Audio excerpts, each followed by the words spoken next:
What do you do for your job? So my official title is researcher for a nature documentary. So what that means is I research animals and then I go and tell my producers who are making the shows which animals we should put on TV and which animals we shouldn't. What do you enjoy about your job?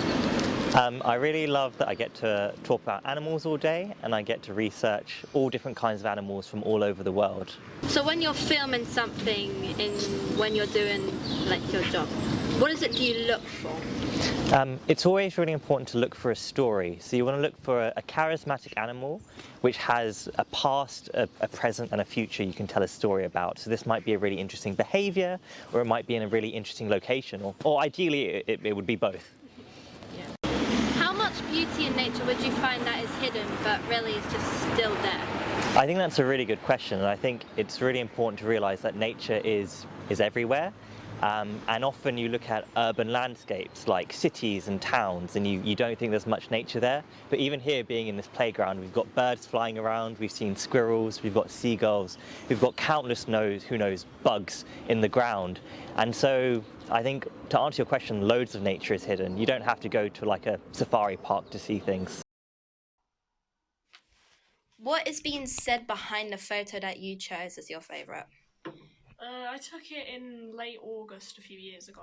I was on holiday with my parents in Wales, and the place we were staying, there was a vase of roses, and this one was really well grown, I guess you could say. And it just stood out to me. I loved the vibrant colours. I loved everything about it. It was just so beautiful. I just had to take a picture of it. What is the picture you took and what is the meaning behind it?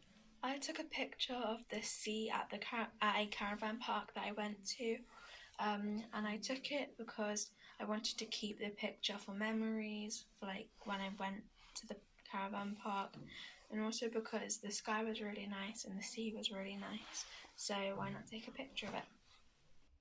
The photo I took is a meal napkin that was left on the floor in a school. The meaning behind it is that it was dropped on the floor after a food was finished, and despite it being biodegradable, it could still lead to thoughts of that person who dropped it that dropping plastic bottle was fine. When it's not, and it can affect marine life and so much more. And the attitude you put towards nature annoys me because such a blind eye is turned.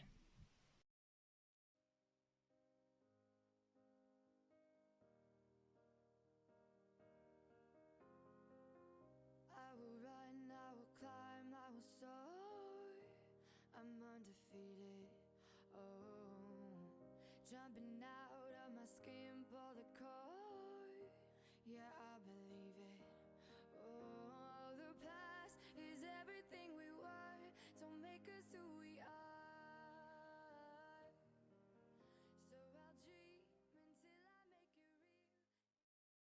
We made this video to raise the awareness of pollution-free littering and how it not just affects the wildlife but also the atmosphere of any place. We are attempting to show the amount of litter you can find in just a single area. We want not to just tell you, but to also show you the need of care anywhere, because the slightest bit of litter makes a whole place look horrible. We hope that you could help avoid littering by making your trash secure and participate in or organise a community cleanup.